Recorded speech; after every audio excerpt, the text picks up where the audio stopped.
Les femmes sont invisibilisées, discriminées, voire harcelées dans les rédactions de sport. Il n'y a pas une seule femme qui n'a pas été victime, à minima, de propos sexistes dans l'exercice de son métier.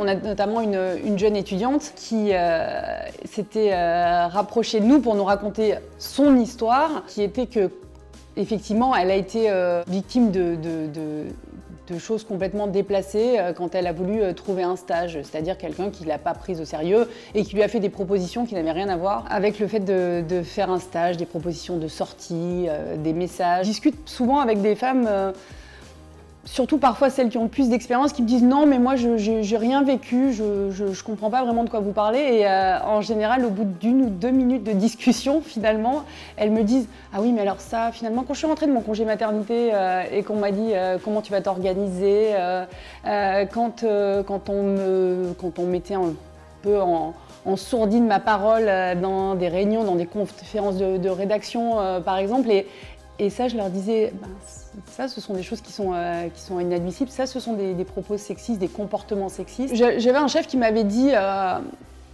4-5 mois de grossesse, alors que je présentais la Formule 1, oh, bah maintenant, à partir de maintenant, tu vas pouvoir te reposer. Et ça m'avait piqué.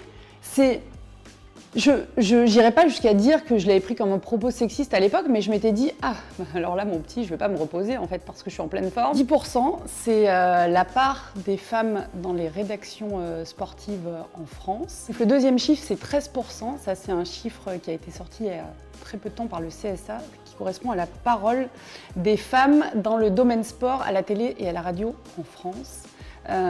Et c'est un chiffre qui malheureusement est très très bas. Le fait d'être en minorité, vraiment, c'est quelque chose de très important. Quand vous êtes seul, voire à deux, dans des réunions où il y a 35 hommes, évidemment votre parole, elle a peu de poids. On a l'impression que les femmes sont très présentes dans le sport depuis ces dernières années parce qu'elles sont assez visibles à la télévision. Mais en fait, ce qui est important, c'est aussi ce qui se passe derrière. Et il y a très peu de femmes qui sont reporters, qui sont évidemment chefs. On a toujours considéré en fait que le sport, oui, c'était un domaine réservé aux hommes. Ce qu'on a envie, nous aussi, de faire comprendre à travers notre collectif, c'est que le sport n'appartient pas aux hommes, que les femmes peuvent parler de sport, peuvent commenter le sport, pas seulement le présenter, et qu'elles peuvent parler à des femmes aussi. Hein. Le foot, c'est le meilleur exemple. C'est souvent un exemple que je donne. On dit « Oh, le foot, c'est trop compliqué, les femmes ne peuvent pas comprendre ». Le foot, c'est un sport quand même assez simple, hein, où le but, c'est